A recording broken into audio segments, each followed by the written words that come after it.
બનાવ 2 કલાક પહેલાં નવી ધરતીમાં કંઈક નાનું ચમકલું થયું હશે, ઝઘડો થયો હશે. એ ઝઘડાની અંદર 2 જણને કંઈ મારામારી થઈ હશે અને મારામારીમાં કોઈને કંઈ ચપ્પુ વાગ્યું હશે, કંઈ વાગ્યું હશે અમારા મોહલ્લાના છોકરાઓને. તો મોહલ્લામાં બધા ટોળા થયા હતા એટલે અમે અમારા મોહલ્લાના છોકરાઓ જેને વાગ્યું 2 છોકરાઓને એ લોકોની દવાખાને લઈ આવ્યા સારવાર કરવા માટે. હું મારો છોકરો પણ જોવા આવ્યો હતો. પછી થોડી વાર પછી હું પણ જોવા આવી ગયો. પછી એ લોકોને કેસ પણ કાઢી આપ્યા, જેને વાગ્યું છે એ લોકોના ઇન્જેક્શન પણ આપ્યા, દવા બોટલ પણ ચાલુ કરાવી. પછી મારા છોકરો જે અત્યારે ઓફ થઈ ગયો એને પણ હું મળ્યો અને એને મળીને ઘરે ગયો કે બેટા આજે આ લોકોની સારવાર થઈ જાય એટલે તું ઘરે આવી જજે. હું ઘરે પહોંચ્યો ને 5 મિનિટ પછી જ સમાચાર આવ્યા મારી પર.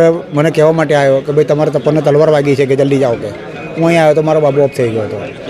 જે બાબર હતો એ કોણ હતો? એ બાબર અમે નથી ઓળખતા, પણ કોઈક અસામાજિક તત્વ છે, કોઈ ગુનેગાર છે અને એના કંઈ ઘણા બધા ગુનાઓ થયેલા છે. અમારો બાબાને તો કોઈની દુશ્મની નથી, અમારો બાબો કોઈનો દુશ્મન બી નથી અને અમારી પોતાની બી કોઈની જોડે દુશ્મનાવટ છે નહીં. અને બાબર જોડે પોલીસ પણ હતી. બાબર સાથે પોલીસ પણ હતી અને પોલીસની હાજરીમાં બનાવ બનેલો છે.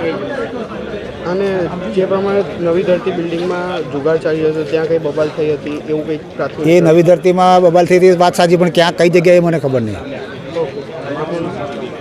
રમેશ પરમાર રાજા, પૂર્વ કાઉન્સિલર.